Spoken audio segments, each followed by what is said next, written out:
That's a lie. That's a lie. No, that's what are you even doing? I'm from Well, here. that's always a great and Thank you spirited so much. discussion. Irresistible. Irresistible was written and directed by Jon Stewart and stars Steve Carell, Rose Byrne, Chris Cooper, and Mackenzie Davis. And this film tells the story of a Democratic campaign manager as he sees an opportunity to get himself back into the major game of political campaigning when a man from Wisconsin who seems to be more Republican is actually Democratic and says the same beliefs that he believes in. But once he gets there to run his campaign to be mayor, a Republican campaign manager played by Rose Byrne shows up and makes life just so much worse for him in very funny fashion. And honestly, I liked it. It was good. Similar to my review for The Hunt, I'm going to keep my political beliefs out of this as much as I can. Just view the film from an objective standpoint because I feel like that's the best way to review a movie like this to get the best kind of opinion about it. So just to let you know. So for those of you that don't know or don't remember somehow, Jon Stewart, who wrote and directed this, was the host of The Daily Show for many years, and this is his first comedy that he wrote and directed himself. It's not the first film he made. He made a drama a couple years ago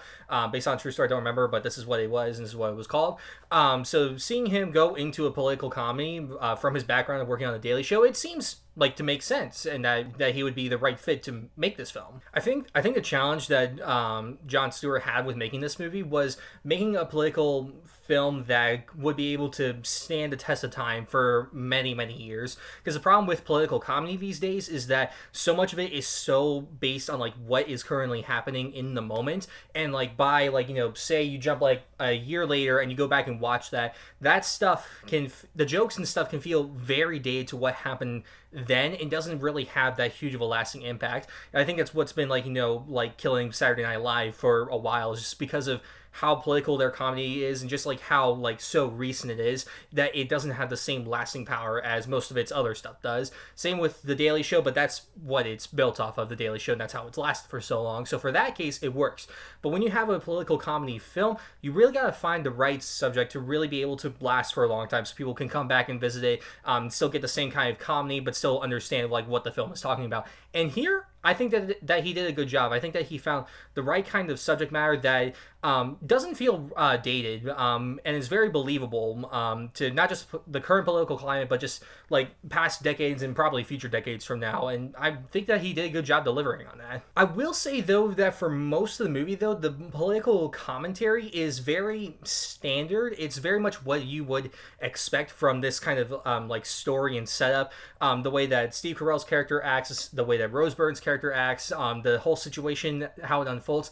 It's very much what you expect. It's not until the very end of the movie, when it kind of flips it on its head and it really reveals what this was about, that it actually becomes like, you know, really interesting.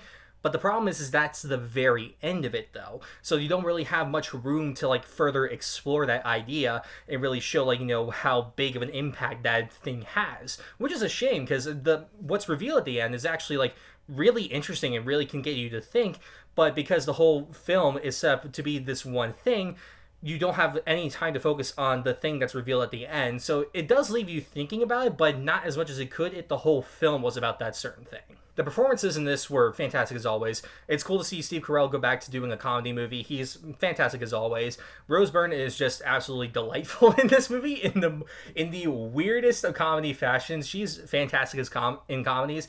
And here, her and Steve Carell's sexual tension between the two of them and how much they both hate each other, but how much they both want to fuck each other it's so bizarre, but it's easily had the funniest moments in the movies, and it's because of their deliveries. They are just incredibly talented in comedy, and just the sexual tension was so hilarious and was easily the funniest parts of the movie to me. I would say most of the political comedy in here works pretty well. Again, it's very much like, you know, surface level kind of humor that you could expect from like, you know, riffing on like Democrats and riffing on Republicans.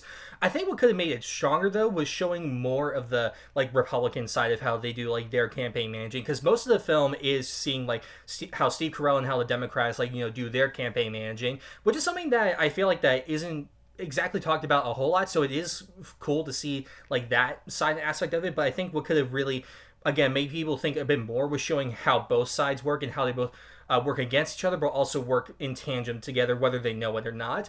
It could have been really interesting to explore that, but because it solely focuses on Steve Carell and Democrats' campaign, it feels like it was kind of a missed opportunity, but it still left enough room for, like, really funny jokes and for a story that we could follow easily. I don't know why I have this thought, but for some reason I feel like The Hunt was a much more political film than this was, at least in terms of really getting you to think and asking, like, and really asking questions.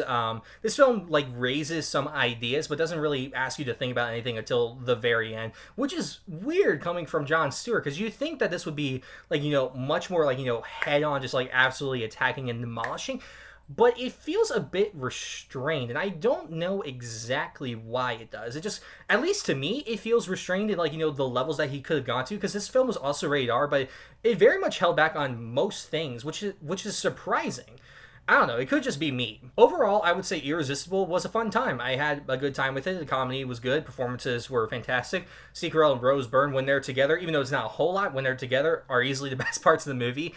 And I like the political commentary and comedy to an extent, but it's not until it gets to the very end when it's like, this is what the movie should have been about, what it should have focused on, at least more, in terms of the broader scope of the film. But it sadly doesn't. I think that's what hinders it. Also, the fact that we don't really get to see much of what the Republicans do for their campaigns.